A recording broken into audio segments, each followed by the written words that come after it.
Hello, good evening, and welcome to the Fatback 4. It is the LFC Daytrippers. I'm Gavin. With me tonight, I have got Seany, Emmet, and Keith. Loads to get through. Liverpool are, just over 2 weeks away from being back. They did play a friendly today, which is a glorified training session. We won't touch on that too much, but we are going to talk about Jude Bellingham. We're going to talk about FSG. We're going to talk about Diaz, and anything else that comes up in the chat as well. Lads, you're all very, very welcome. Seany, how was your weekend? Have the Christmas party started? Oh, stop. I already hate December. Yeah. I had two in a row. I had me walk one on Friday, and then I was catching up with friends last night. And I'm not talking about the programme, I'm talking about my mates. Right. And yeah, I'm just not able for that anymore. I was absolutely bollocksed. I am bollocksed, but we soldiered on. I literally had to be woke up at 5 to 10. At 5 to 10 tonight. Yeah. Yeah, Fuck's sake, Shadi. So was it an eventful weekend then? yeah, you could say that, yeah. Yeah. Okay. Good stuff. So you're having a nice time. Good stuff. Keith, you haven't been well. Are you feeling any No, better? little bit, getting there. It's just a dose of the flu going around. It's knocked the bollocks out of me. Yeah. Absolute bleeding poleaxe. I've never been this sick in my life. But yeah, getting there slowly but surely. Okay. Nice. Emma, how have you been? Yeah, good. Because these two I'm are like literally, fucking I'm bringing us well. right down here. I'm not too well. I'm only in the door about 10 minutes from Belfast. I was up in Belfast. Went up to the Christmas markets today. Avoid like the plague on a Sunday. That bad? It's just absolutely But fucking Belfast rammed. are the Christmas markets in general. No, but no. Belfast is nice. The It is Christmas a good market, like city, it's actually. just It is. absolutely ran. I mean, like you're walking along and you see something and you stop to turn and look, and you're kind of being hit in the back by people that are walking behind you. Just avoid it on a Sunday. Go up on it. The day off work on a Tuesday and go up or something. Okay. Yeah, no, it's a good day. Good day. Um, Cows Hullen says the Logie is definitely doing the rounds. I'm dying, and my daughter's not well, my wife's not well. The son is grand. He's buzzing around the place, wrecking everyone's head while we're trying to be sick. But listen, let's get into it. Liverpool. I want to kick off with Diaz because Diaz, of course, travelled with Liverpool to Dubai for some warm weather training, I suppose, before we get back into the league on the 26th. And you know, he's training for a couple of days and it comes out then that he's had a setback. He's gone back to Liverpool to be assessed again. Seany, a couple of things on this, and I'll let the lads jump in as well, but a couple of things on this. One, it's a big miss. Two, I've seen people calling for a signing to be made in January because of the situation with him and Jota. And a few people as well saying, look, have we rushed them back? Have we made the wrong decision on this? Not getting surgery in the first place. Where do you stand on it? We don't know, Gav. To be honest with you, like when you kind of take these things as they come, rough with the smooth. This is kind of being an underlying story of our season in terms of injuries. Like it seems to be like a revolving door. We get a couple of lads back, and then there's two more out. So it's kind of just scooping water out of the boat, isn't it? Really. It just hasn't been a year in terms of injuries. It's been pretty unlucky. I believe the injury is not related to the initial one. If I read, I think I read that somewhere that it's not a reoccurrence of the injury. It's something else. It was probably the ligament in the other knee. So it's probably just unluck. Everyone that bleeding dog has opinions. Like the best doctors and the best managers are sitting at the bars or online on Twitter giving their opinion, which is fair enough. But you just shouldn't take any of it really seriously because none of us really know. You know what I mean? It's like these these body language and lip readers when Henderson had allegedly abused Gabrielle were coming out in force, and now we have a fucking Dr. Nick Riviere is all over the timeline telling us exactly what a medical department shouldn't do, and X amount of people are leaving. So look, it's shite news. It would have been nice to have him back after the break. It looks like it's gonna be March with Jota missing as well. You might see them dipping into the market. I don't know. Look, if we learn one thing about Liverpool and this recruitment team is that they tend not to buy in these situations, and if they do, it's normally a player that we shouldn't have bought. a la Ben Davies or a Kabak or an Arthur, if we're going to go to nearer in the past. So, look, I don't know. I'm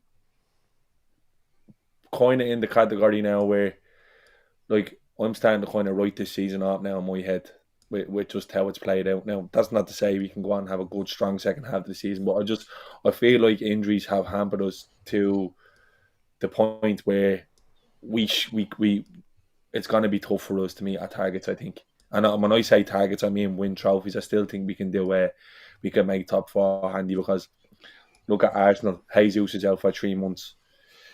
There's still players dropping like flies at the World Cup. There's going to be lads coming back after being rushed back from the World Cup who are going to be picking up knee injuries. So, look, there's so much uncertainty around Liverpool at the moment in terms of who's going to be buying the players, who's going to be owning the club. I don't know. We could have a new owner or investment announced in the next 6 weeks. That means there is a bit of a bumper in the window. I have no idea, to be honest with you, Gav. It's just shit news. It's unfortunate for Diaz, because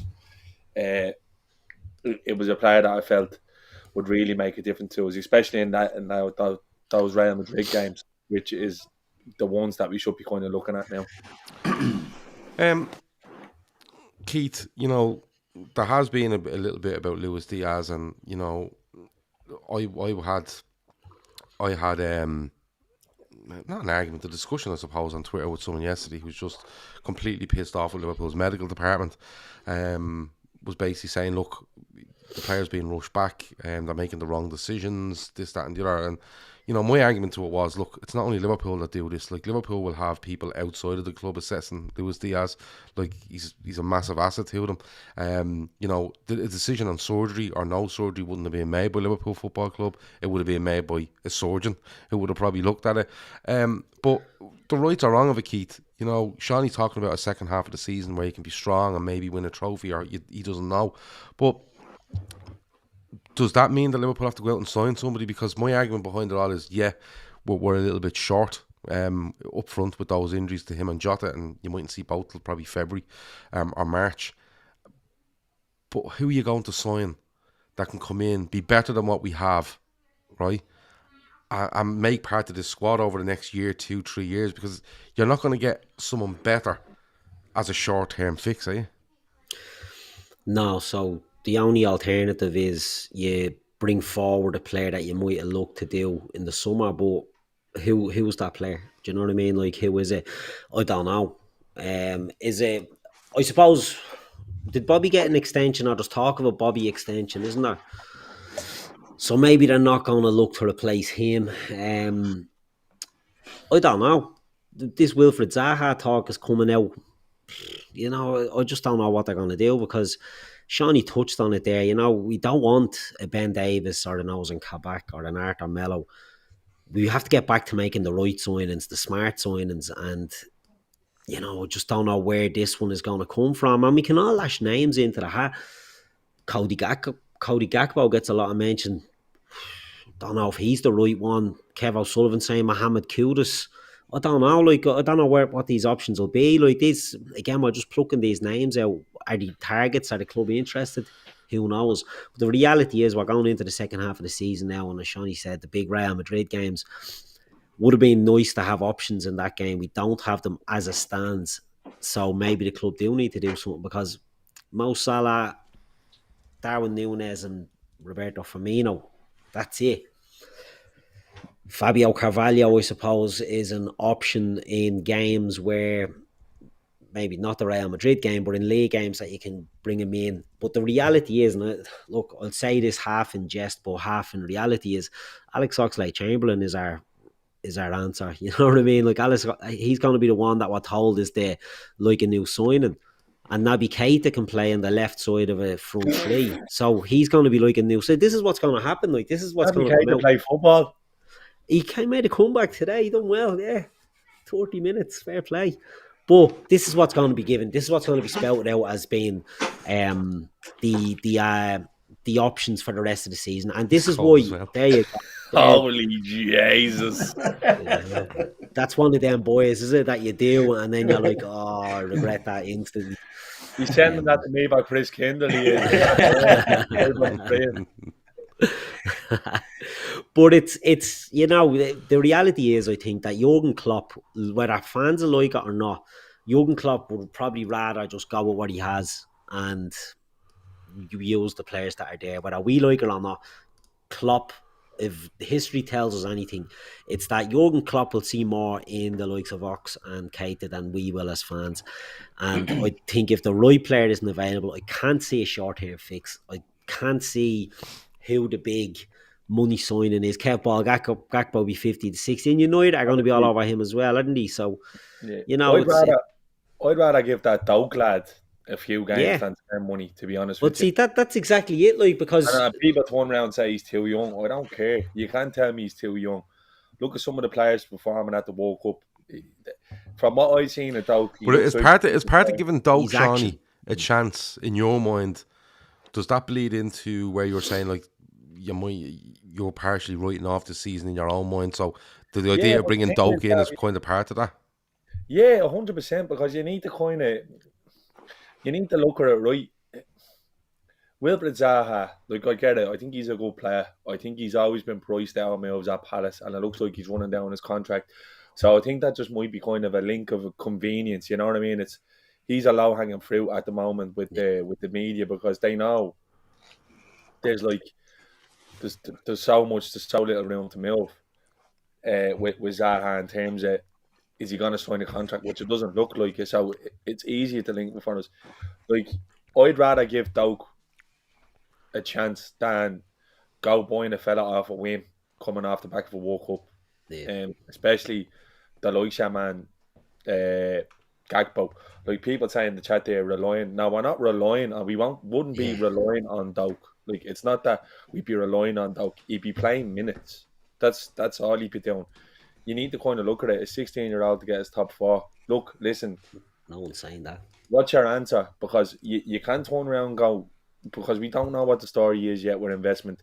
You can't go around splurging 100 million in this upcoming window when we need a midfielder before we need a forward. I'll say that first. All right, we need a midfielder before we need a forward. So I drop that. I wouldn't be going near the forward until there's a midfielder in the door that we need to play. And the thing is, if you're going to splurge 60 million and that hampers your ability to sign a Bellingham in the summer, you'll be pissing your knickers then in the summer when the money's not there. Now, look, the whole situation could be completely different come the summer, but it's clear as day that all Liverpool legs are in a Jude Bellingham shaped basket, and they have been for some time. And we're obviously going to get onto that. But that is going to affect what we can and can't do in the upcoming window. And if you don't like that, that's the way it is. Emma, it's just a case of, like, we're over-reading into this, because the players, we're just going to have to grin and bear it for between 6 and 10 weeks between Jota and Luis Diaz, and that there's an awful lot of football in there. But is it just a case of Liverpool are going to go with Darwin down the left, Bobby up front, Salah on the right, and play them as much as you can, rest them where you can if you're winning in games? And that's just going to have to be the outlook, because we're going to get on to the January transfer window in a minute, and one player in particular, and then the owners as to what's going on. But, like, we're going on about midfield. Something's happened here, but these two players are going to come back. Is it just a case of we're just going to see more of the same up front? Because Luis Diaz wasn't in the frame from early October. Jota the same. Jota was back for a bit, and then he lost out in the World Cup. But are we just going to see much of the same going forward as what we seen, pre-World Cup? Yeah, I think there's the hysteria. Excuse me, the hysteria around this now is because of the whole club being sold kind of stuff, and then not having a doctor. And like you see this stuff on Twitter, like you'd swear we didn't have a medical department. You'd swear Caroline from the canteen was doing physio on Diaz, slapped him on the arse and told him off you go to the She's plane done a and first aid Dubai. course Do during the you know World what I mean? Cup. Exactly, yeah. Okay. But Waving there's a medical crystals over team. his knee. Yeah, there's a medical team that just isn't a club like a figurehead as being the club doctor. But Shawnee's right. And what Keith said as well, we need a before we do anything, we need a midfielder. There's different parts of the pitch that need attention before the front players. And I think midfielder has to be the main target in January. Maybe not the big one in January, but we don't just need one. We probably need 3 or 4, if we're being perfectly honest, because you're going to get Ox is going to be gone, Naby's going to be gone, Milner probably won't stay on next year. So it's not just 1 or 2 midfielders we need. We need 3 or 4. But that has to be the priority in January. Do we go on with what we have? It'll be tough because, look, Bobby's not is picking up injuries more recently as well. He's been in great form this season. Yeah, Núñez can do it down the left, but you're kind of left with just the 3 of them. And look, Carvalho's still a little bit young. I don't know. Keith kind of mentioned it. Do we kind of like last January we fast tracked Diaz because we knew Mane was going. Well, he was going to replace him in the summer, but we decided to fast track it because of interest of others. Do we have a long term target that we see replacing Bobby, and do we maybe fast track that? So not a stopgap, someone that's actually going to come in and be there long term. Who that is, I have no idea. But I definitely see us sorting a midfielder before. Well, Arthur's going to be a brand new signing, isn't he, next month? Yeah. I think we'll see a midfielder before we see a forward. Yeah, and listen, like when the likes of Arthur Mello's name comes up, people sneer at it and stuff like that. Arthur Mello's a good player. You just can't stay fit. You know, if you told me, Arthur Mello's going to rock up in the middle of January fit, and he's going to be fit till May, I'm 100% fine with that, and him getting minutes for Liverpool. I'm not saying he's the answer to everything, but Arthur Melo was a really good player. You don't play for Juventus, Barcelona. I think he's played 2 clubs he's played for without being a really fucking good player. It's just the fact that he's in that same bracket as others where they're unreliable. You can't get a run of games, and Liverpool are just so disjointed in midfield week on week because they're not reliable. But look, I think you've all touched on kind of, you know, for if there's something that we're looking for in the summer, or maybe something becomes available. You know, Kev's mentioned, I think your man plays for Ajax, doesn't he? The guy Kev has mentioned. Maybe if that's in, they could look at something like that, and you fast track something where it's Firmino's replacement. Firmino's being rumoured to be signing a new contract, so that doesn't really fit with a timeline, but circumstance might change that.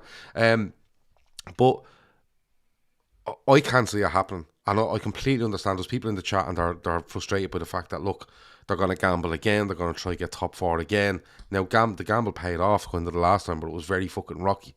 But moving into January, right? And I wanted, there's 3 kind of things to this. The January market, Jude Bellingham, okay, and then FSG, because I was talking to Seany the other night about this, and I was saying, Seany, if they do sign Jude Bellingham, what does it do for FSG? And what I mean by that is it a parting gift from FSG? Is it something happening where FSG just happen to own the club while it's happening, but it's actually, you know, new owners are the push behind all this? And what does it do for the rest of the players we need? We were having this discussion the other night, and I'll leave Seany to last because we were talking about it. But Keith, Jude Bellingham, okay? We've seen all the stuff around. Trent is in his, like, literally a shadow, or he's Trent's shadow, whatever way you want to put it. There's plenty of quotes going around about how Jordan Henderson has looked after him during the World Cup. There's loads of video photos and everything else like that. You did have the German journalist, he was on the Anfield rap, I can't remember his name. CF Bayern. At CF Bayern. What's his name? Christian Falk. Christian Falk, yeah, thank you. We did have him do an interview where he's saying, look, Liverpool are very far down the line with this. They're working very hard on it, and they feel like they're very close and stuff like that. But Keith, what's your feeling on it? Because a lot of people are saying no smoke without fire, and my kind of thing behind it is that Jordan Henderson and Trent will look like fucking idiots if he signs for Man City, and these two have been sitting on his fucking lap for the last 3 weeks or whatever it might be. Yeah, look, it's been the biggest PR attack by Liverpool that I can remember. I've never seen anything like it, to be honest. And I think Gary Neville mentioned it, didn't he, on a thing last week about how he used to do it. The United players used to do it on England duty. They played and harassed these fellas. Who was it? He Gary said Neville, of course, Carrick who done it and on Man City's Rooney. behalf for Harry Kane, if you yeah, remember. yeah, that's true. But it's to me, right, the thing I taken from this, every link besides Liverpool that's coming up about Jude Bellingham doesn't really have any minerals to it at all, and it doesn't have any staying power. They're just sort of like sound bites that are getting thrown out, whereas the Liverpool talk Like a seems bit to of an just have, insurance thing, isn't it? Oh, someone else is working hard in the background. yeah, do you Yeah. remember Thiago when Liverpool were going for Thiago, and there was weeks of rumour about, oh, Liverpool are after him, oh, but Man United are going to make a bid. And you're like, yeah, but that's shite because it's just coming and it's going as quick as it's been there. Whereas the Liverpool links were solid, solid, solid. I think the Bellingham thing is done. I think it's an open secret. I don't think it'll be in January. I think it'll be in the summer. But I wouldn't be surprised if they announced it in January that the date that a deal is being done, because this is just ridiculous how Jude every video and picture he's with Trent and Hendo, every fucking one of them. I've never seen it from a Liverpool perspective like this. And you're right, if he signs for Man City, the two of them can fuck off and find a new club, because this has just been absolute blitzkrieg from them, that they've just bombarded this fella. And look, Jude Bellingham, he's a sensible lad. He's got his head screwed on. The stuff you're hearing about him, Speaks very well.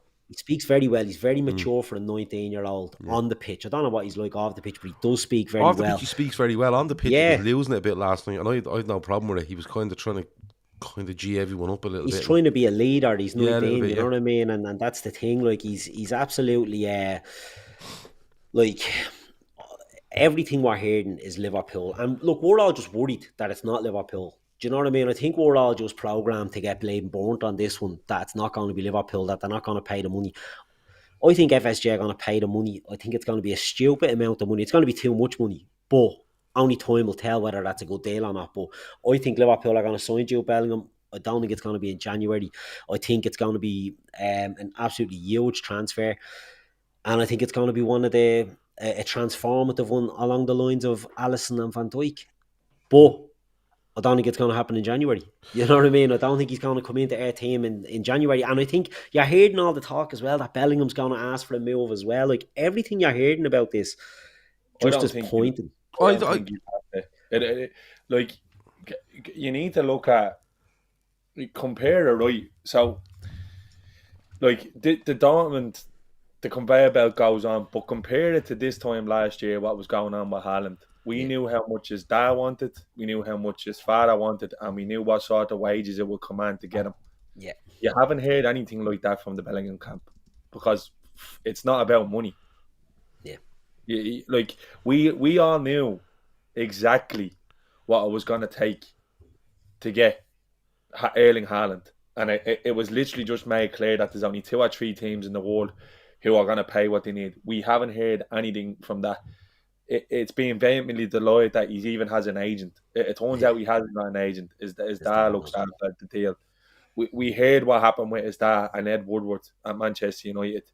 You heard that the Dortmund director last week saying that, yeah, obviously we still have a very good relationship with Jurgen. And if Jude is to go to England, we do see Liverpool as the best destination for him. And he said that on video. Well, I'm not paraphrasing. He said this on video. So you'd have to be led to believe that Klopp's been on here to his family. And there's been other videos of Bellingham turning around going, like, what's money going to do? Like, I'll always have enough money to put a new car in the driveway. I'll buy a nice house. But he says it was Watzke who was the director. He said something that stuck with him. He says it's how people see you when you leave. The emotion, the effect that you see you have on people, that, like, you had an impact, and legacy is very important to him. Like, I know for a fact Jude Bellingham backs himself to the fucking hilt to be one of the best midfield players England has ever produced. He'll back himself to take Gerrard's number and move forward. Like it is what it is. Like I don't like the idea that people like it. Don't put it this way. He's not coming to Liverpool to play with fucking buttons, but you could be guaranteed No, he's exactly not. Yeah, he's going to exactly get a like Virgil big van Dijk. chunk of money. Virgil van Dijk could have signed for 4 other clubs in England. I reckon that would have paid him double of what Liverpool would have. And you ask Van Dijk now, you happy with your move? Yeah. I'd say he said, yeah. Allison in the very same boat. So I'd say Bellingham sees a position there to put himself in folklore for one of the biggest clubs in England. And do you know what? Only for previously United being a fucking shit show, I reckon they would have been another club who may have been in the running, because they were originally had him walking around Carrington, but that Woodward fella absolutely fucking blew it. He blew it, and he's gone to Dortmund, and it looks like that's done. And you need to think as well. None of this is really coming out from Liverpool's side. A lot of this is from German journalists. The exact same way it was with Thiago. The exact same way it was with Thiago. So I think Liverpool are kind of controlling the narrative here. Dortmund don't strike me as the type of club that would say, right, we're going to put this up here for some sort of a bid and war to ensue, because they will have named that price. You know what I mean? They will have named that price exactly the same way they did with Sancho. Haaland had a buyout, but they named that price for Sancho, and it took United 2 years to cop up, and they didn't budge. I'd imagine that they've named that price, and Liverpool will have negotiated that to an extent. The only thing that really changes it is if all of a sudden City come out with fucking 300-400 grand a week and Bellingham fancies it. But from what we can see and what we've seen so far, it doesn't look like that's going to do it for him. And that's, like I said, he's not going to come to Liverpool and play with buttons, but he could be like this would be another watershed moment in the history of our club. I mean it when I say that. That's how good this kid is. Yeah. Honestly, I mean, and Bellingham will probably have it in his head. I could play at Liverpool for 6-7 years and win everything, and Madrid will still want me. I can go and play in Madrid when I'm 26, 27, and I can go there, and Madrid will still want me. Well, and you know what? If he does come along, and he does win stuff, it's fucking highly likely that he will look to move, because he seems like a motivated lad. You seen him there last night. He's a competitor. He's a competitor, and I'd imagine Klopp, not sold the dream. I'd imagine Klopp has gone to his father and his representatives and told him, look, listen, if you're looking for the best place to develop your career outside Borussia Dortmund for the next 5-6 years, I can't sell Liverpool anymore to you, because you need to know that. It's as simple as that. Yeah. If he goes to Madrid, he'd be just another one languishing in a pool of fucking superstars. And look, it's not obviously a bad thing. You've seen Tchouaméni last night. He's a brilliant player. He is a brilliant player. Camavinga there. I'd imagine it's just going to be a matter now of Liverpool financing this deal and dotting the I. But Seany, you say financing the deal, right? It's not like it's a big secret and Dortmund are going to open an envelope at some stage and go, oh, this is what we want. Everyone on the fucking street knows what he wants. So if Liverpool do want Jude Bellingham, it's not like they're going to go and put all this work in the World Cup and then go, oh, we're really surprised with that prize there. No, Emmet, what do you make of this? Do you see it happening? Because I'm a bit...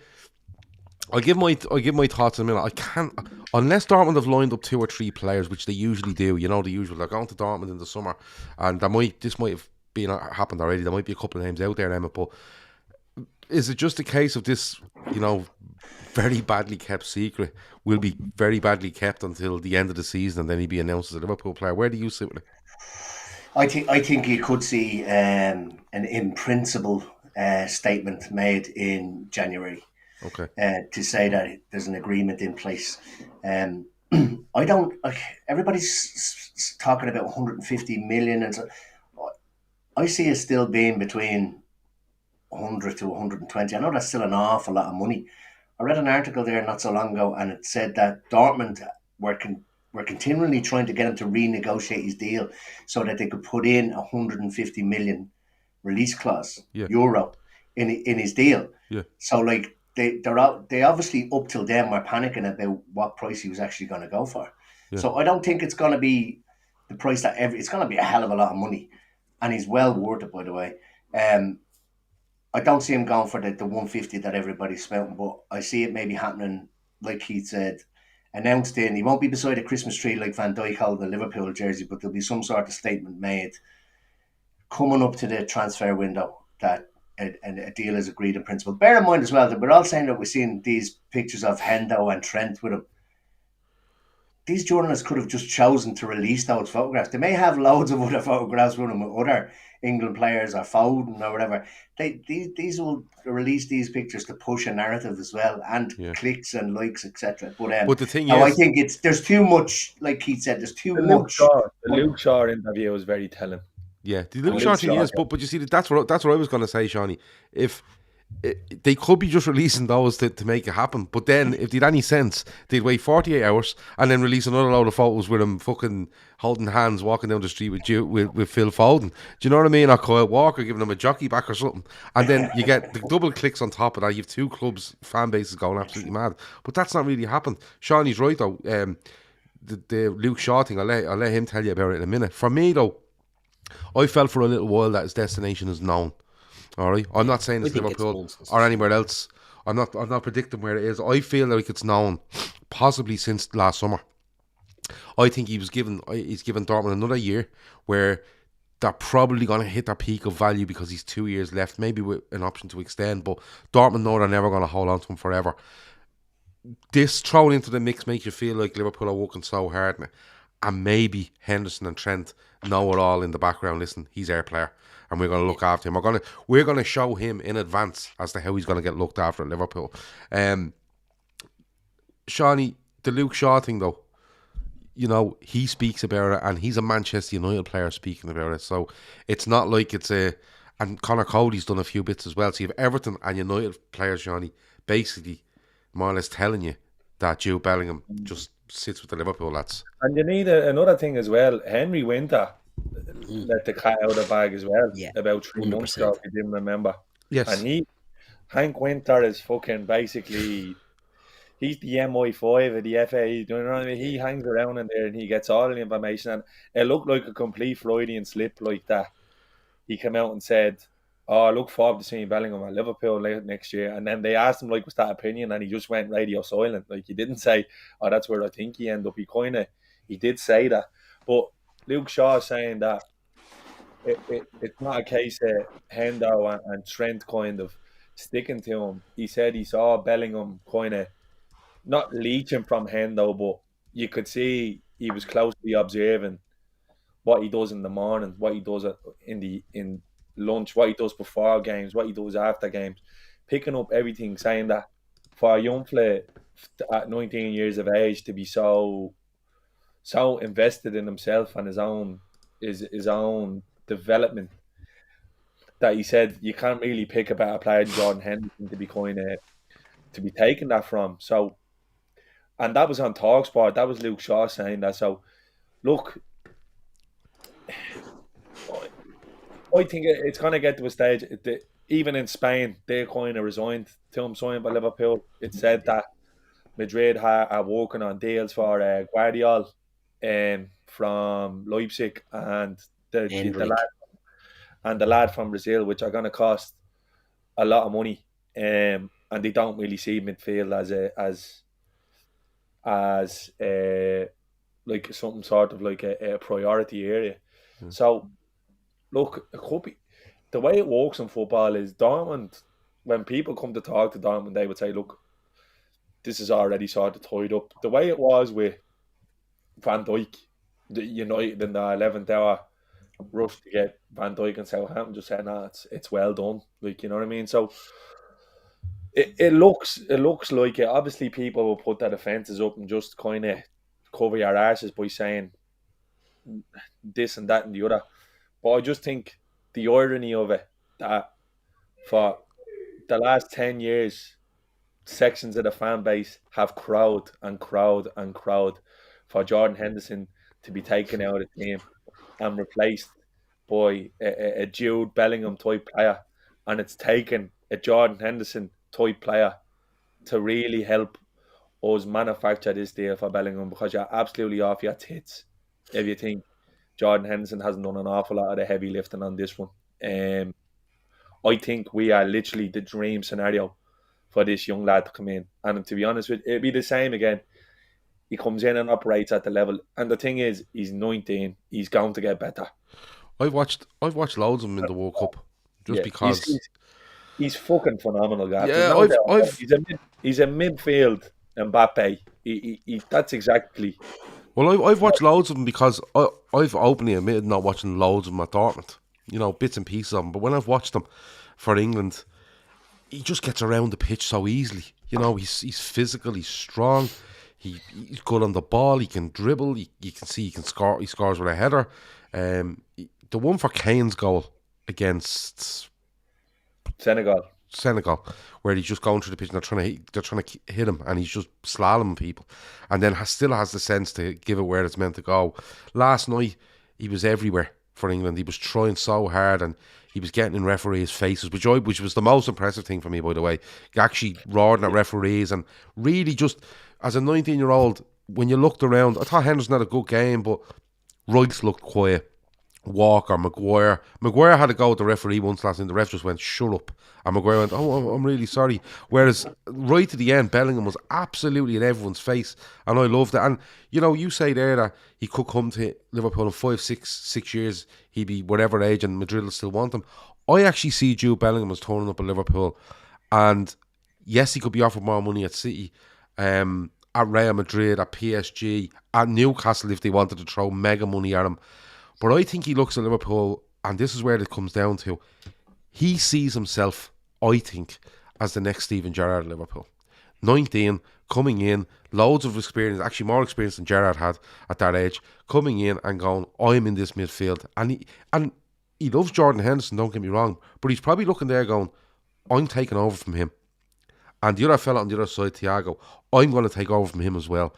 And he's going to be the fulcrum for this team. And players get 2-3 massive moves, some of them, in their career, but I actually see this as a big move for Jude Bellingham, where you could be sitting here in 10 years time, he's 29 years of age and you're going, he's won everything for Liverpool, he's played fucking 500, 600 games with them, and you're literally trying to rank him in the top 10 players of Liverpool of all time. That's how highly I think he's rated, and that's where, for me, he sees himself. He doesn't see himself as... Haaland sees himself as a stepping stone from City, and I think he'll end up at Madrid. That's what I think. But for this just feels a bit different. And maybe that's me with my Liverpool bias on. But just the way he speaks and the way things are coming out, I think if he signs for Liverpool, I could genuinely see him spend the rest of his career at Liverpool. I don't think it'll be announced in January unless Dortmund are walking in the background and have 2 or 3 deals in place for the summer, where they're not going to get fleeced, because if Dortmund are walking around with 100 million plus in their pocket, they're not going to be picking up the deals that they're used to picking up. Do you get me? That they have. If we can't get Bellingham, we should be looking at the guy who Dortmund are trying to get to replace him. That's what we should be doing. Look, listen, I'd say the last thing I'll say on Bellingham is I think at this stage now, wherever he ends up, I think I wouldn't begrudge him a move to anyone else, because we've seen now that this move will be completely determined by, it'll be a footballing decision made on his behalf, and I think it'll be made in his best interest wherever he ends up. So let's just say I just hope, I really do hope it's Liverpool, because there's really been a footballer that's kind of captivated me at 19 and the other one is Mbappe, who we've been linked to for forever, but there was never really anything solid. But this does really seem like that it's concrete, and look, you need to realise it hasn't been denied yet by anyone either. Yeah, that's the key, and that's another thing. It's not been denied yet, and I don't think it's a case of people being left out in the cold. I think it's just the sort of thing where Dortmund, the player, and Liverpool will be like, we'll tell you what's happening when we're ready to tell you what's happening. And let's see. I think I'm very optimistic about this. So am I, because like I've said, I've believed for a while that his destination is known. I just don't know what the destination is.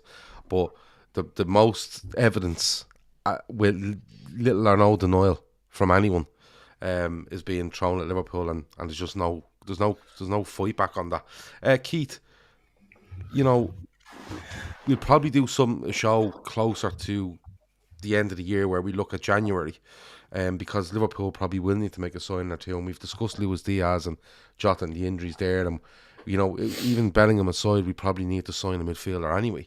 But where does this all leave FSG? Because they're not known to go out and do this very often. Like 75 on Van Dijk, 70 on Alisson. This will top both of them by the looks of it. Where does it leave them, Keith? Is it a change in outlook? Is it a change in the way they want to do things? Do they recognise that, listen, we want this player, it's going to cost us this much, we're going to have to change in tack because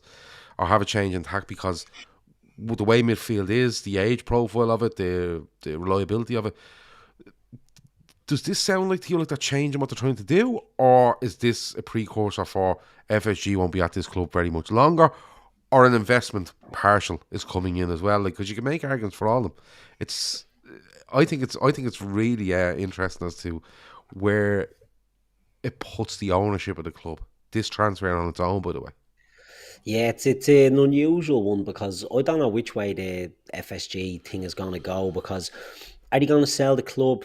I thought they were. Now I'm leaning more to an investment, and I think this is just FSG investing in the squad that's been let go too long. Now, I firmly believe, and I'll put my hand on my heart and say it, I think this deal was agreed in the summer.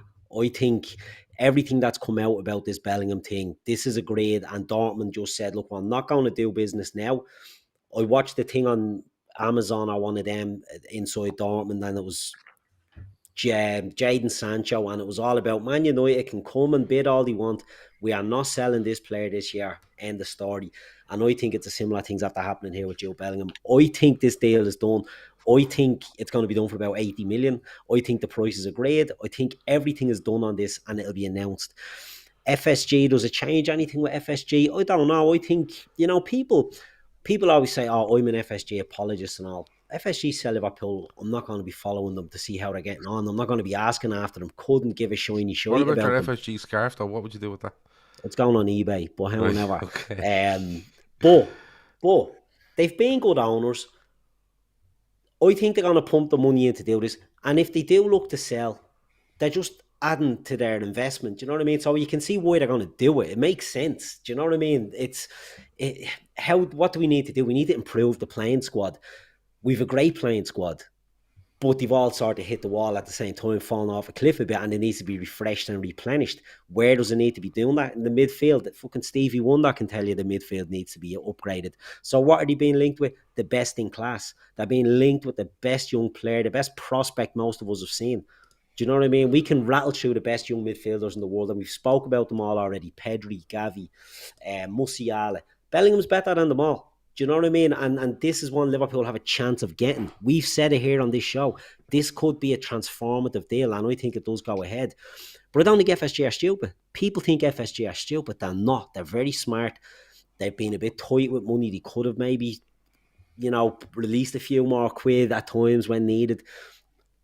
But if they see this opportunity, whether they're going to sell the club or not, there's no reason why they won't. If this can happen, there's no reason why they won't make it happen. Because they're not stupid. Do you know what I mean? They're not going to try and sell a club that's on the way down. Do you know what I mean? These are going to look to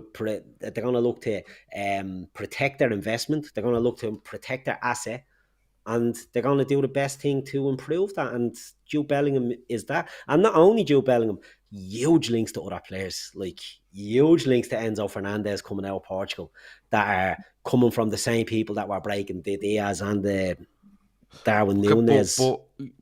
But Keith, Jude Bellingham, you're settling on the summer, right? That's fine because Dortmund are still in the Champions League, aren't they? And they're not going to let him go during January when they have a Champions League. That might start up possibly February, I think. Is it February? Dortmund are still in there, aren't they? Yeah, they're playing Chelsea. Yeah. And I think it starts in February, doesn't it? I I think there's do you know what? But I was going to ask, is Fernandez one where you go, that might be January, because we no forget, way. But Benfica are still in it as well, aren't they? So okay, so that's fine. So listen, they're gonna want to. We're not gonna wait till the summer for two of them, are we? Expensive as Bellingham. Yeah, Fernandez will be huge. 200 million buyout clause, but the talk that the deal isn't practically agreed for this fella. But that'll be its summer as well. You're looking at all so the we're waiting players for that have the been summer linked. to do all this. Is that what we're saying? See, that's what I think they're going to do. I'm going to be honest with you. I have a feeling this season has been written off by the board, and I'm not even joking you. I swear on me life. I think they'll do all the summer. I don't even think finishing outside the top four is. I don't think they give up bollocks. Billy Hogan already said it. They have the plans already in place if they finish outside the top four. I don't think it's going to be detrimental at all to them, to their income. It might hurt the books, but who knows? They know way more than us in terms of we might have a fucking unlimited basket league in cash to dip into by the time it comes around. I'm being honest with you. I feel that there's been a fucking executive decision made in the terms of the back end of this season, and I think you're going to see a way more relaxed Jurgen Klopp in the back end of the season, because I don't think there's any great pressure on Liverpool to be inside the top four come May. I don't think it's going to hamper Klopp's future. I don't think it's going to hamper the idea of any signings we might bring in. We're already getting nuggets out that no Champions League wouldn't affect the Bellingham deal at all, because it's all got to do with foresight. So where does the ownership come into this then? Because if FSG, this is what I'm trying to ask you is, where do you see this going with FSG? Because if it's so relaxed and we're not going to worry about this season and it'll hurt the books and stuff like that. If FSG are looking to sell this club, it's worth X amount now. If they're not in the Champions League, they're going to take a hit on it. They are. No, I think they will, Johnny. I think they won't, Gav, they literally won't, because with the new UEFA rules, we'll be back in 2024. Yeah, well, that's true. You missed it. Well, that's a fair point. And when you're buying a club, you're not buying it for a year. They'll be looking at going, you know what, we won't. The Champions League money might not be there next year, but you know what, with the UEFA rules, I'd say it would make sure that it would make it pretty damn hard for us not to be in there. And if we heavily invest in the squad again in the off season, the chances are we'll be back in the top four anyway. Yeah, you know what I mean. Emma, sorry, go on, Johnny. That's completely opinion, by the way. That's not based on anything. I just have a feeling that the outlook we fans seem to take football in microcosm. They look at everything in microcosm. They look about 2 months, 3 months, 4 months, 5 months. They be looking at the much bigger picture here, and there's no future where Liverpool aren't in the Champions League. Not after next season, I don't think. Yeah, it's practically impossible. Yeah, because of the coefficient and the teams that were good in it at any stage are allowed in now. But Emma,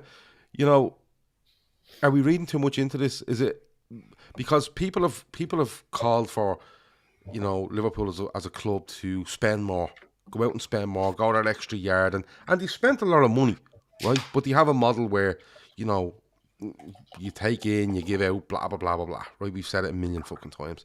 Now, don't get me wrong, they could have made so much fucking money in the last year that they go and sign Bellingham, and it's still a case of we brought this in and this is going out and we're still balancing the books. But where do you see us sitting? Because there's been loads of talk around the full sale, there's been loads of talk around a partial sale, no sale at all. But does this change it for you at all? The talk of up between 100 and 130 million for Bellingham, and we're still sitting here going, lads, you need to do something in January. Like, could be a Saicedo for 50 million. This is a definite shift in money spent. If there's 50 or 60 in January and there's 100 to 130 on one midfielder in June, it's definitely a shift somewhere. But I think we've kind of nearly seen this before. So when was the new stadium? Well, when was the new stand finished? In 2016. Yeah. We went out and spunked 60 or 75 million on Van Dijk in the December 17. Then in the summer after, we went out and spent it on Alisson. So we've kind of seen where they've pulled back a little bit on spending. They're building now another stand, which is going to create revenue for an extra 7,000. That'll be open to start the next season, yeah. Exactly. So they know that revenue was coming as well. Do I see them? I see them selling in some way, shape or form. I'd probably, like Keith, lean more so towards a partial sale.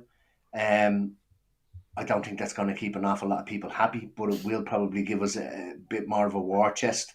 I saw somebody from this parish put up one of his fishing tweets there the other day saying that there's an investment of 1,250,000,000 will go straight into the transfer budget. And the first reply is, where's the other 750 million?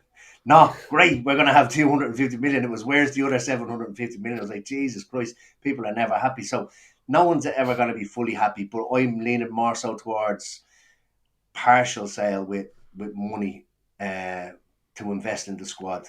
I think John had one up on screen there a second ago that he feels that maybe somebody isn't going to invest money if they're not going to have any kind of say or control over the club. So he sees it either being a full sale or no sale at all. But I think we do have money. We just haven't spent it over I think, did we mention before, we should have the guts of about 300 million to spend. They just haven't spent it. Yeah. So it could be a case of they probably have a roadmap like most businesses, and the developing Anfield Road was probably on the roadmap before signing any big name players. Now that's nearly done and dusted, and it will be towards the end of the season. That's probably where they're going to start doling out the money on signings again. Remember, we tried to get Tchouameni last summer. Do you know what I mean? Right. We tried to get Tchouameni. It's not like there wasn't that wasn't a Darwin or Tchouameni. That was we get this midfielder. And I think they had Bellingham lined up. But this is what I'm saying to you. If you forget Bellingham for a minute, because I don't think if they went for Tchouameni and got him, we'd be sitting here today going, well, we're not getting Bellingham, should we have Tchouameni, right? So if they don't get Tchouameni, they buy Darwin Núñez, which I think they're going to do anyway. That's my opinion, because they had to. Mane was leaving, and you needed someone, and they got him. But Keith, that still leaves us then with buying that Tchouameni in January, if you get me. So can you see, because Jude Bellingham heavily linked, right? Enzo from Benfica, big buyout clause. But having said that, when you go in with a decent amount of money to a Portuguese club, they usually take it, right? Because in about a year they'll be fucking have tax problems or something. It always seems to be the way in Portugal, right? But you have to do something in January, Keith. You just have to. We cannot get through this season whether Seany's right and you're writing it off, but you're still going to have to do it in the summer anyway. Do you get me? Do you think we wait till the summer and buy two, or do you put something in now and get one and another one comes in? Because I still don't think two was enough. No, three is the magic number, I think, for the midfield. It needs an overhaul at the end of the day, you know what I mean? And put it this way, I think Bellingham's a done deal. I've said it. People are sick of listening to me saying that now on this show, I'm sure. But I think that's a done deal. Whether Enzo Fernandez is another midfield option, I just said the reports are very strong on him. Whether it's Moise Caicedo, that could be an option, I don't know. Sofiane Amrabat could be the one they do in January. He's the one I think that could be done, because he was very close to Spurs in the summer. Didn't work out. Spurs are back in for him again. He's on the back of a fucking brilliant World Cup. I think he's one that could move, and he's the type of player that does not transform us at all. He would be, in my opinion, he's a good player. Don't get me wrong, I'm not saying he's not a good player, but he'd be the one that you could probably do in January that comes in and relieves Fabinho or rotates with Fabinho to give him a break, to use him a bit more sparingly. That's the only thing I can see getting done in the January is a deal like that, if anything, and that's the only one I can see. I just can't see them not doing anything in January. Yeah, man, and Enzo Fernandez, what's gonna happen with him? His fucking his agent is that gangster Mendes, so he's gonna go whoever gives Mendes the most money. Yeah. Yeah, but I just can't see us doing nothing in January, because if Enzo Fernandez ends up at City, to be honest. Yeah, so but if everyone knows we're signing Bellingham, right? Okay, and we don't do anything in January, we're going into the summer knowing we possibly need 3 midfielders, right? And everyone knows we're fucking spending all this money on Bellingham. Everyone else wants mad money again. I think Liverpool, if they're working on Bellingham, I'm absolutely who's arguing with it? But what I'm saying is that I really hope behind all of this that there's another signing just going to land early January. You go, wow, they've done that as well. It takes the pressure off you playing football for the next 6 months, but it takes the pressure off you going into another transfer window where you're walking around with £100 million midfielder and people are going, well, you have that. So if you want this, you're going to have to pay. I'm not saying 100 million, but you know, the price goes up 20-30% because people just think they're spending a shitload of money. There's an awful lot of players coming to the end of their contracts this summer as well. Yeah, you do. Yeah. But quickly, right? Just on FSG. I'd say that would be brilliant. I'd like him. I don't want your man Amrabat to stock it. He's the only one I can see happening. He's a shite box. Yeah, man Amrabat's a shite box. He's a good player. He's a high energy player. But I'd run around having a great World Cup. He's a fucking stock and a shite. I'd rather a Sangare than an Amrabat myself. But you know, it'll be interesting to see. Everyone telling me how great he is after watching a few Morocco games. Will you get the fucking he's absolutely shite. I wouldn't be going near him, honestly. Fiorentina are going to rinse him for him. Yeah. And I won't be us. Well, just quickly on it, just to get your feelings on it. And I'm sure, listen, as I said, we're going to do a look at January probably in 2 weeks' time when we're right in on top of it. But FSG, full sale, no sale, partial sale. Emmet, what's your feeling? Partial. Okay. And quickly, or do you think this will drag till?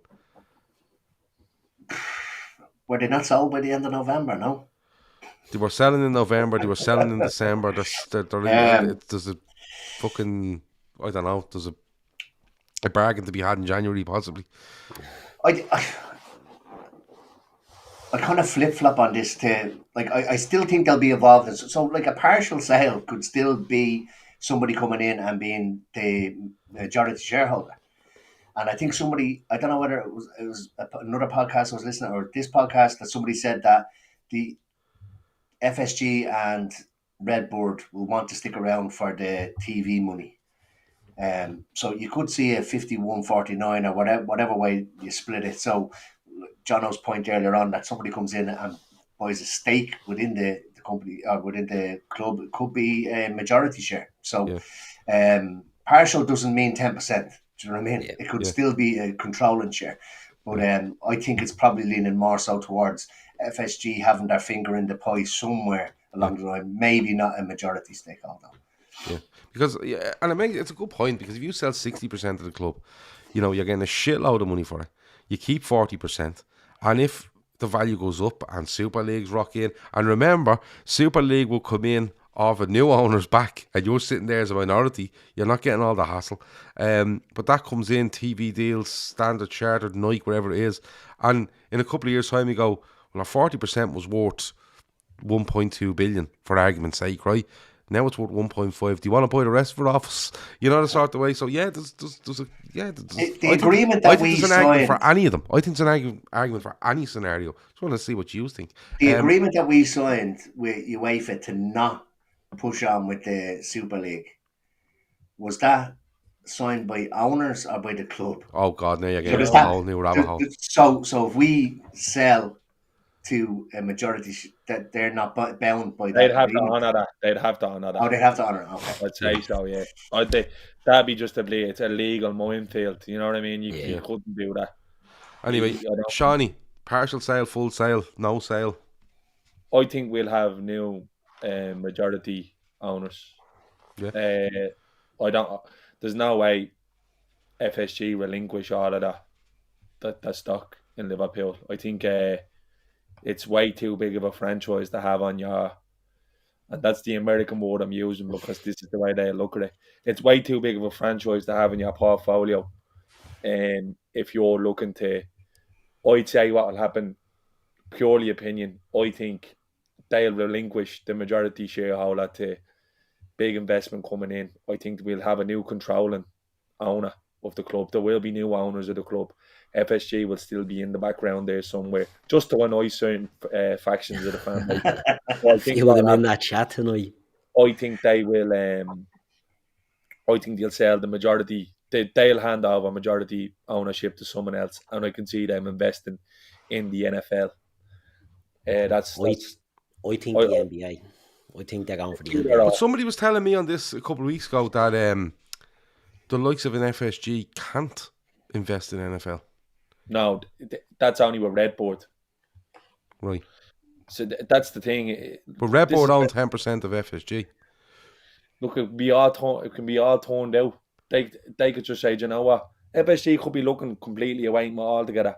But I'd imagine that's where it is. If it is that, then it will be definitely the NBA, because I don't think Redboard have any stake in the NBA at all. So Yeah. I do have a feeling that we're gonna have majority, the new like majority on. I can't see FSG, and then what'll happen is down the line, it'll just be they'd be just phased out. They'll just dissolve. They'll just well, if the idea behind selling majority stake is that you sit in there, you've made your money back tenfold anyway, and you sit there and you go, well, look, we've made our money back, and they take a 40% risk on something. They take a gamble where they say our 40% is worth $1 billion. Even have to be 40. You could sell 70% of the. Oh no, but what I'm saying is the percentage that's left, they can take that percentage of a gamble where they say it's worth X amount, and we think down the road it could go up. At the same time, it's going to cost an awful lot more to make, Look, and that's where they turn around and get their money. If who we think, or who's rumoured to be into buying Liverpool, they don't give a fuck about returns. It's a big play. Well, that's a whole different conversation, because I hate to say it, and that could be literally just FSG sitting in the background with the TV money going up, going. There you go. Stefan Mack typing in the caps in the chat all night, the absolute you're a half brain, honest to God. I haven't got a fucking clue what's going on. I have no idea. This is all. Yeah, I only asked your opinion. There you go. Completely my opinion. Keith, what do you think will happen? I think partial sale. I think FSG, Seany hit the nail on the head there. Liverpool's a huge, franchise to have on the portfolio. It's a money making machine. These are bleeding venture capitalists that bought Liverpool for 400 million, and it's now worth 3-4 billion. They don't need to sell it. They just probably need investment to push the club on, because they can't compete with the oil states. And I think, a percentage sale of Liverpool, it's not a percentage sale of FSG. It'll be a small part of FSG, if anything, and it'll be Liverpool getting in the new owners. I think it'll be a controlling owner as well. I think it'll be American, and that's going to fucking annoy everybody. But I think it'll be American ownership, and I think it happens by the summer. I don't think it happens anytime soon. I think there's too much going on. Man United as well talks of that. Unless you're getting bought, I think by Middle East money, where money is no object, I don't think it'll happen quickly. Or the Chelsea thing, even the Chelsea thing dragged its arse out, you know what I mean? I think it'll be a summer thing. I think it'll be a percentage. I agree, it could be a high 70%, but there's no way FSG will give up Liverpool. And I'd say the same thing about Manchester United and the Glazers, you know what I mean? American owners, we see in American sports, we all watch American sports, whether it be NFL or NBA. You get a club, it's hard to buy a club, especially in the NFL. They don't come up that often. Do you know what I mean? And once you have them, they don't relinquish them. And you're seeing these American owners, Kroenke at Arsenal, the Glazers at Manchester United, and all the other ones that are in there. Once they get a Premier League club, because of the TV money, success doesn't really matter. Let's be honest. It's not the be all and end all. It's the TV money that's fucking huge in Liverpool and Premier League teams. And I think FSG will happily take a back seat in this, just to keep it part of their empire for the time being, until the time comes that somebody says, all right, well, we want to buy us out. That's fine. But I think they're looking to get somebody in who's going to give a cash injection for transfers that's going to pay for this new rebuild that we need. Can I just ask, does a partial sale limit the amount of people that we can be sold to? Do you see FSG selling a majority share to Middle Eastern consortium? I don't see Americans. I'm not too sure if a Middle Eastern owner would come in and take partial ownership of Liverpool. Yeah. And listen, that's based on nothing. It's just what I think they like to come in and they like to own it, and Yeah. that's theirs. And I don't know how well it works. If it's a partial sale, maybe they have better relations with Americans that they know, that they maybe compete against. They know, and that might be the. I'm not too sure what way it goes. I just don't want to be state owned under any circumstances. And people will tell me I'm wrong, and that's absolutely fine. I may be, but I don't want Liverpool to be state owned. I said it on a podcast. I gave out for about 10 minutes. Poor Kev had to listen to me. But I just don't want them to be state owned.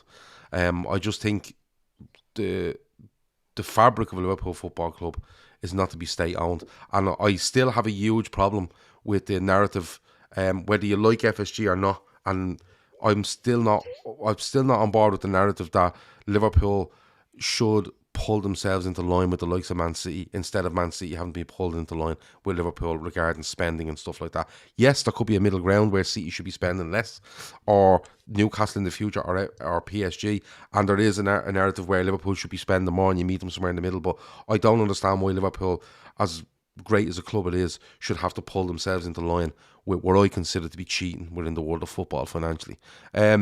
On sale or no sale, I think they sell the whole lot. I think somebody is going to come along with a mad amount of money for Liverpool Football Club, and I'm only basing it on what you just said. It's hard to get hold of a Premier League football club. It's also hard to get hold of an NFL team, or indeed an NBA team. And at the moment, there's rumours going around about NBA teams. So one setting up in Vegas or something, I think. Yeah. And then you have the likes of. LeBron is going to be heavily involved in that as well. Yeah, LeBron wants to own an NBA team. He was involved in FSG. You know what I mean? All the stars are aligning for that. But that's what I'm saying. So the opportunity, that window of opportunity, might only be there. Paul Smith wants state or sovereign funded ownership. Yeah, me and Paul kind of went back and forward to the night on that. Gav, City aren't getting pulled into line, says Jono. Yeah, no, that's what I'm trying to say to you.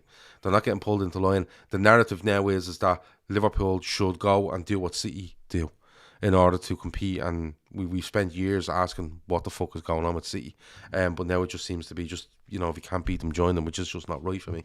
I think they sell the whole lot though. I think, and I'm only thinking that because the amount of money they would get to Liverpool for Liverpool Club will put them in a huge position to go into NBA or NFL. A huge fucking position. And at the end of the day, they're Americans and they own an ice hockey team, and I think even NASCAR and stuff like that. But NBA or NFL is just cherry on top stuff. It's dreams, you know what I mean? So it's going to be interesting. But behind it all, whatever happens. I just want Liverpool to go out in January and strengthen, and I want them to sign Jude Bellingham in the summer, because I'm fully invested now, because I feel sorry for Trent and Hendo of all their work comes to nothing. But look, we could be sitting here in a week's time and something else has come out and you're kind of going, no, they're not selling at all, or there's a partial sale, or whatever it might be. But we'll have to see as it goes. Emmet, anything else before we go? Just to point out, and I think you pointed out when you went on your mad rant, state-owned. You're harsh calling it that, to be honest with you. You're not just talking about Middle East, it's any state. Oh, any state, yeah. Like, people thought I was just being against Middle East. Exactly, I don't want fucking Norway owning it. I don't want Ireland owning it. I just don't want to be state-owned. Yeah, it's 100%. Keith, anything else before we go? No, good show. Enjoyed that. Nice little chat. Yeah. What music have you been with this week? Anything? What have I been listening to? Real sober stuff, I'd say, because you haven't been well. I've been sick, yeah. I've been Moby. What have I been listening to? Do you know, I've listened to a lot of the Beatles actually this week. You always end up going back to the Beatles, do you know what I mean? Is that the John Lennon anniversary? John Lennon anniversary, and I was telling, I had me kids listening to it and all that, so yeah. Were you sitting listening to like an album with reading Catcher in the Rye or anything like that? Or? No. I didn't. No. I was explaining to my daughter, right? She's only 6, but she's a little bollocks. Like, she loves listening to things, and if you tell her something, she remembers. So, I told her John Lennon. He got shot by a fella who was a fan, and if you mention his name, but he was reading Catcher in the Rye, wasn't he? Yeah, Catcher in the Rye. Yeah, which was a mad book. We read it in school, and you were reading it, going, "That fella Chapman was mad reading this." Do you know what the last thing was John Lennon said? Imagine. Is this a joke now or is this real? No, it's real. What did he say? The last thing John Lennon said, is that a real gun? You can't say that, Johnny. It's only a bit of crack. He's fucking dead years. Yeah. Yeah. Hold on, He's check not if he's watching. dead years. Go So on, if John Lennon is not watching it, he's not going to take me up on it. the rest of the Beatles watch this. Yoko's a big fan. Yoko's a big fan, yeah. But anyway, Oh, what was your kid doing, Keith? No, she just loves listening to all them little stories, and she'll tell you now about John Lennon and his fan that killed him because he was a stalker and all that. She just loves listening to. She's me little muso, you know what I mean? Like I'd listen to music and I'd have like Joy Division or something on, and she'd be there. Who's that? And they'd be telling her about Joy Division, and she'll remember that. You know what I mean? So she soaks up a lot of the stuff. The Unfiltered, he takes it in as well, but not as much as her. She seems to be the one that's. Going to be the one listening to this show. Olivier says Catcher in the Rye is one of the most overrated books of all time. It's absolutely shite, The Catcher in the Rye is. We had to read it for a leaving cert, and like we only read it because the fella that killed John Lennon read it, and we were like reading it going, this fucking like shite book. Don't read it. It's crap. What was this supposed to be? Some sort of like motivation for him to do or something? Listen, I don't know. He was just mad, the fella. Shawnee, anything else before we go? Any more John Lennon death jokes? No, you know what? It makes you all feel better. I watched it yesterday. It's a fucking brilliant film. The Beatles one. It's basically the world gets amnesia and forgets the Beatles exist. Yeah. And and your man singing these songs. I have seen it. It's brilliant. It's absolutely brilliant, and there's a brilliant twist in it. At the back end, so I won't ruin it. But okay, I'm a big Beatles fan. I not help myself by saying this here. Lennon was my least favourite Beatle. When I watched the Apple documentary, I thought he was an absolute tosser. It turned out that he was. But big George Harrison fan. I like George Harrison. Yeah. No George Harrison jokes. Is that the Beatles to Get Back one on Disney Plus? Yeah. I thought he came across all right, and I have to say, better than I expected him to. Him and Yoko, he was just mad into Horde and just played and didn't want to know about the band. He seemed to be the only one who gave a bollocks towards the back end of it all. Yeah, he was the motivator, wasn't he? Yeah, he was. No, it's like I think it's just like there's a good 9 hours of footage. If you're mad into the Beatles, it's well worth to watch. It only came out around this time last year. It's good. It's also making the Abbey Road album. Which is legendary in its own way. But yeah, if I hurt the feelings of any John Lennon enthusiasts, I'm very sorry. He's very sorry. I apologise for that one. Right. Rest of the week, we're doing the winners and losers tomorrow. It's going to be World Cup teams. So the World Cup winners and losers. The 2 semi-finals are on this week, aren't they? Are they on the same day? Tuesday and Wednesday. Tuesday and Wednesday. So they'll be 7 o'clock, both of them? Yeah. So who gives fancy for it? Kevin and Chris are going to do watch-alongs for both of them. I done the one last night for the England. It was deadly. We had a lovely time doing it. Rest of the week then. So that's Monday, Tuesday, Wednesday sorted. We'll sort something out for Thursday or Friday. Next Sunday is going to be a bumper one because it's the final, isn't it? What? It's the World Cup final at 3 o'clock next Sunday. So we look to do a show at 10 o'clock. We'll sort it out, but we will have as much as we can during the week for you. So like and subscribe and all that messing. Go on, give us your final lineup, Keith, then for the World Cup while we're here. I just want Messi to win it. That's all I want. Do you know what I mean? But who do you see in the final, Keith? I see Argentina and France. No, do you know what? Fuck it, Morocco. Fair play. The first African team to get to the semi-finals. Can they do France? Why not? Because they've done everyone fucking else. But a glorious defeat in the final to Messi. That's how I see it going. That's all I want to see. Shawnee loves their style of play, I have to say. Don't you, Shawnee? Morocco. Yeah, to be honest with you, I don't have much time by bleeding France either. I thought England were a far better side last night. Yeah. I think they were dug out big time by the ref as well. England can count themselves fairly unlucky. I know there wouldn't be many England fans in the chat, but I'm not a big fan of Southgate either, but I actually thought he showed a bit of stones last night and actually went for it. We played in the back four, and I thought they were progressive enough. Thought they create, like, I don't know. I'm not mad on this France team. I think Upamecano was terrible, and I think Varane can nearly be got at. Lloris is garbage as well. I just think it's kind of not that it's written in the stars, because you could have had the same narrative with Brazil in terms of what's happening with Paul Pele at the moment, but Argentina looked like Messi and 10 bastards, but now it's Argentina are 11 bastards, and one of them is named Messi, who's willing to do anything. What a tournament! What a Yeah, tournament for the books that was.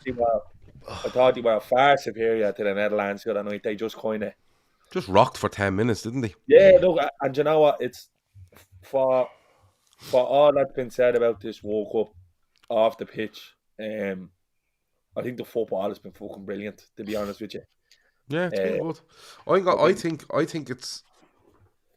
I think France just edged Morocco. I think France have seen what Morocco can do, and I think people have underestimated Morocco, but I don't think France will. I agree with you though on the centre halves. I think their centre halves are poor for France, and that may be where Morocco love to get some joy. There's both injured, hadn't he? The Moroccans. Yeah, Size went off. Argentina, Croatia. tough game. Yeah, because I think Brazil have more about them collectively going forward than Argentina do. Yeah, but they've no bollocks. But Croatia, that's what I was gonna no, but say. I know that. But what I'm saying is, but Croatia still got them. I think Croatia would deal with Argentina better than easier than they would deal with Brazil. I don't know. I think it's going to be a rerun of the 2018 final. Argentina will scrap Croatia, which is not what Croatia would want. Yeah, and I think like, no offense, I never saw a team led by Richarlison winning the World Cup. I just didn't. I didn't see it because he's no Stones. He's won nothing in his career. Neymar the same as well. I think it's a rerun of the last final, 2018. Yeah, I know it would be fucking. Oh, do you think so? France, Croatia? Yeah. I don't know. Keith's going mad. I'm about to say that now. Look. Fucking seeding. There's been big let-offs in the tournament when results have went that way, but you can say like Argentina look like that's strictly business. Yeah. So Keith, Joe going. I think the big fella in goal is fucking deadly. I think he's clutch. Emmy. Yeah, he is, isn't he? Yeah. He's the difference, and we said that a long time ago. Actually, we said it on this show when they won the Copa last year. He was the difference, that he had a keeper like that. And just look at the reaction of Messi after the penalties. Forget about all the nonsense about the RG celebrating in their face, which, by the way, they were right because the Dutch were pricks in the whole lot of that penalty shootout. Yeah, but the whole game was they were being pricks. Everyone was being pricks. That's hilarious. Messi runs over. That's what it's all about. Yeah, that's what it's all about. But Messi runs straight over to Emi Martinez. Emi Martinez is on the deck, and Messi straight over. He's the only one that Messi knows. Yeah, Messi knows the script. You need to have a keeper to have a chance of winning. You can't do it if you've got a shit keeper. And I think Croatia, not being lucky, I think they have been very lucky. I think they've got penalty shootouts and they've done well. Right, so hold on. Keith, you're going Argentina, France. Argentina. Emmet. I'm going Argentina, France with Argentina winning. Shawnee? Argentina, France. I'm going Croatia, France. I am. And it is Croatia, France. Croatia have only beaten one team. Yeah. And that's Canada.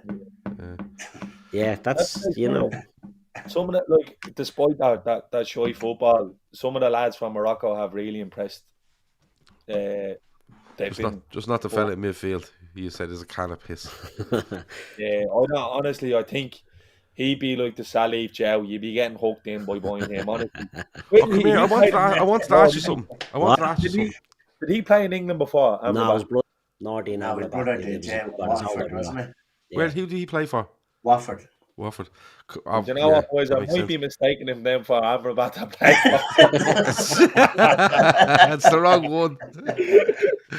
Well, everyone was watching the World Cup. Shawnee was watching Watford TV and said, that fella's a can of piss. Come here, can I ask you something? I want to ask you something before I go, right? Because I asked Shawnee this the other week when we were on the Xbox. But is there anything you used to be really good at and you find yourself getting worse at it as you go along? Now, don't be rude about it. Right? Is there anything you find where you were, I used to be good at this, now I'm terrible at it? Yeah, football. No, apart from football. Is there anything day to day where you think, I'm really going poor at this? Can I tell you what it was? Start off. I've asked this question because I feel that I've really got bad at butter and bread. But is that you or is it the butter? Or no, the bread? No, I think it's me because, to be honest with you, I stick to the same butter, right? And the same knives are in the fucking press. Is it real butter? Drawer. No, we have normal, we've butter and we've real butter. Both. You know, one's in the fridge, one's in the press. The real butter stays in the press, right? Because you don't put it in the fridge. But I just feel when I go to butter anything now, it's like me bottle is gone. It's like all my confidence is gone. It's getting in your head. Yeah, It's in and your I'm actually, when I'm taking the butter out now, I'm like, should that knife be at a bit of this angle or that angle? So, should I worry about it? It's probably the first question. And is there anything that you do around the house or anything like that where you go, Jesus, Gav, you're onto something because I'm gone terrible at this? Just hard ashes. You should use a spoon instead of a knife. Well, you see, in a lot of delicatessens, they use a big spoon at the back of the big spoon, and I might even go to that. But then I feel like I'm shitting out on it. Then I should really just stick with it to make it get better. If But you don't genuinely, back I'm buttering yourself bits of to bread get now, over and it the looks like bread the fucking buttering faux pas, you're in yeah. But trouble. I'm buttering bits of bread now, and it looks like the fucking face of the meal when it's finished. You know what I mean? There's holes and all in it. So I just wanted to see if you was. If it makes you feel any better, Gav, I'm left-handed and all the knives are right-handed knives, and I've never been able to put that bread. A right-handed knife. Maybe that. I'd say they've switched all the fucking knives to left-handed in my gaff to annoy me. That's what it it could be. That's Just what it like, could be. I'd be taking lumps out of things. There'd be nothing left. There'd be like a bit of Swiss cheese by the time. Yeah, the bread is being fucking bits. Oh, I've it even makes gone bread that too far now, fresh? right? Is the bread too fresh? No, I'll tell you what I've even gone to now. I've gone to buying batch bread, which I love. Right, buying batch bread, toasting it and buttering it because you can't really go wrong because it goes kind of hard when you toast batch bread. So Toasts. I'm trying to, like, get back to basics and get a bit of confidence in myself with the batch. And I might go back to the slice pan at some stage, but Is the butter too hard? No, the butter's grand. So I've checked. the bread is grand, the butter's grand, the knife is grand. It's just you. It's That's definitely what I'm you. saying. That's Look what I'm at saying. you, problem, Gav. Yeah. Yeah. I reckon it might be the angle of the knife. I reckon I might have the knife too upright. I need to kind of turn her over a little bit. Get yourself to IKEA. You can get the plastic ones that have a big head on them. Right. Big knives. They're made of plastic. Yeah, but hold on a minute. Like, So, I'm bad at it, but I listen. know. It's 2022. It's 2022. I'm fairly sure, and I mean this when I say it, there's definitely a tutorial of some fella buttering bread on YouTube. Well, I'm going to look her up now. And imagine it's in the high 100,000s in the views, no doubt about it. Yeah. And there'd be people but thanking them. 62,000 of them And are if gaffed there's up. not, there's definitely a niche there. Yeah. Because like, Yeah, it could be onto something. I don't get mad at anything, boy. Do you know, like, the way people at the start of the year take a picture of themselves and they're like, look at me, I'm not in the best of shape, and then they put a picture each day. I could do it, but I just butter a slice of bread every day, a video, and you can see the progression throughout the year. Boil your kettle, dip your knife into the boiling water and just boom. Fucking pat the baker's Oh, truck there you outside the go. door. What you say? That's a life hack. Boiled There it? you go. What you Boil say? your kettle, dip your knife into the boiling water, into the butter, soft, bang. Butter your bread. But you see- Comes Or in, get one the smooth. little packets no, of I can't it's- believe we're it's- talking I'm about not the even merit of looking- I'm not buttering even bread looking here. for a hack This is that- easy. This I'm is not just- even looking, but I'm not even butter. looking for a hack where it's a solution. I'm looking to get back into my old form when it comes to buttering the bread. Like, I Look, don't know how you're falling out of it. He's I like either way. Tiger Woods when he had to reinvent the swing. Yeah. It's like when Harrington won all those majors in 2007 and 8 and then just redone himself, and like 10 Getting years the later he's yips. walking around with bleeding. Remember he was wearing mad goggles and fucking tinfoil hats, Honestly. Patrick Harrington. But listen, I I'll don't know. never be able to butter a slice of bread again now without this being in my Yeah. subconscious. Yeah, no, We're I'm all going- going to be and playing you know what? second guessing ourselves. I'm you know? going in now and I'm gonna try butter a bit of bread and I'm gonna see what happens. But every day now when I'm making the kids lunches, I'm literally my nerves to be fucking gone. But anyway, if anyone has any solution to that, let me know. The lads haven't come forward. They're deadly at everything. They haven't I'll tell you a good declined. story before we go. Yeah, There was loads of us in the gaff, as you know. yeah, loads of lessons. Loud of the brothers, and me brother Alan, me ma's Sunday night would be out on the bay. So me ma takes Sunday night and go out on the bay. She used to go up to a place called the Transport Club Yes, down in Crumlin, Oh, well. and she'd make the sandwiches for the lads for that going around to the building sites the next morning, and me ma would butter both sides of every slice of bread. So why? the lads would be, me ma would be bleeding, steaming drunk out the Hampton House, and he used to come in, and the sambos be mashed like that, and they be buttered on all sides. Now, the bit where you're putting your hand Yeah, would literally be fucking covered in butter as well. Because it was a good way to stop cunts from robbing your lunch. Yeah. Yeah, It's going to end up with butter all over my hands. Yeah. But that's always what used to happen in my gaff. Yeah, well, there Jesus you go. Christ. Look, if I can't put that one side, so like none of the losses will be getting two. lunch at me. Definitely not two sides. Anyway, sorry for taking up 8 to 9 minutes of your time with that. That has been the Fatback 4. As I said, hit like now or on your way out, or wherever it might be. Why wouldn't you? Why wouldn't you after that? Winners and losers tomorrow. World Cup watch-alongs Tuesday, Wednesday. We'll try to throw a quiz, draft, whatever we can. Thursday, Friday. We should be back here next Sunday, but next Sunday I really want to do something big with loads of people on screen, because it will be the last Fatback 4 before Christmas. But we'll work on that as the week goes on. Keith, Emma, Seany, it's been an absolute pleasure as always. Thanks everyone in the chat. Always a great bit of crack as well. Talk to you in a bit. Over and out.